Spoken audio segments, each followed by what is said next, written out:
প্ৰতিজ্ঞা অসমৰ সুৰক্ষা বিকাশৰ প্ৰতিজ্ঞা অসমৰ সুৰক্ষা শনিবাৰ থেকে ৰাজ্যে শুৰু হলো বিজেপিৰ জন আশীৰ্বাদ যাত্ৰা। বিকাশৰ প্ৰতিজ্ঞা ঢেকিয়াজুলির গুপ্তেশ্বর দেবালয় থেকে শুরু হয় বিজেপির আশীর্বাদ যাত্রা।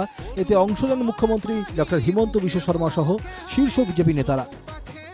2014 চনত প্ৰধানমন্ত্ৰী নৰেন্দ্ৰ মোদী ডাঙৰীয়াক আপোনালোকে নিৰ্বাচিত কৰিছিলে। 2016 চনত ভাৰতীয় জনতা পাৰ্টীৰ প্ৰথমখন চৰকাৰ সৰ্বানন্দ সোণোৱাল ডাঙৰীয়াৰ নেতৃত্বত আপোনালোকে গঠন কৰি দিছিলে।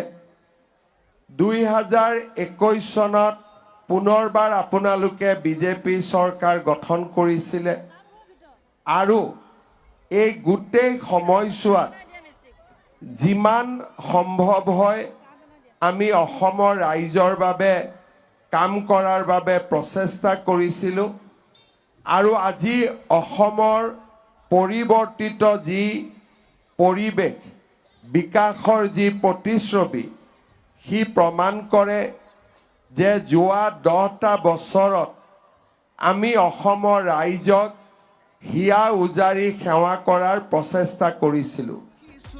9 মার্চ পর্যন্ত চলবে প্রথম পর্যায়ের জন আশীর্বাদ যাত্রা। রং খেলার দুদিন বাদ দিয়ে প্রায় প্রতিদিন একাধিক বিধানসভা কেন্দ্র পরিক্রমা করবে জন আশীর্বাদ যাত্রা।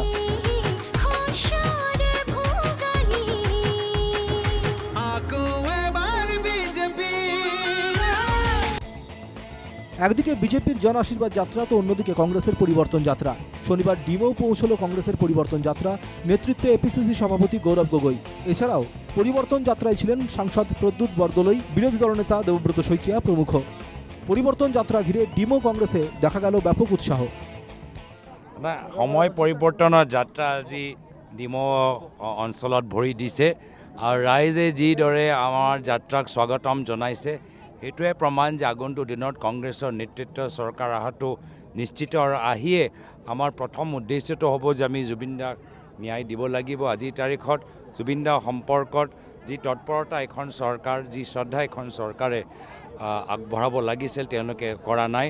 জুবিন ক্ষেত্ৰলৈ আমি সকলোৱে দেখা পাইছোঁ যে কেনেকুৱা অৱস্থা। আমাৰ প্ৰথম দায়িত্ব হ'ব যে আমি জুবিন দাক ন্যায় দিম। ইতিমধ্যে আমি সময় পৰিৱৰ্তনৰ যাত্ৰাৰ যোগেদি ডিমৌ সমষ্টিত ভৰি দিছোঁ। ৰাইজে আমাক স্বাগতম জনাইছে। সম্ভবত 18 মার্চ ঘোষণা হবে বিধানসভা নির্বাচনের নির্ঘণ্ট। তার আগে রাজ্য জুড়ে ব্যাপক প্রচারাভিযানে নেমেছে শাসক দল, পিছিয়ে নেই বিরোধী শিবিরও। ভোটারদের মন আকৃষ্ট করতে কোনো ত্রুটি রাখতে চাইছে না কেউ। এক কথায় গণতন্ত্রের উৎসবে মেতে উঠতে গোটা অসম প্রস্তুত। Bureau report, NKTV Bangla.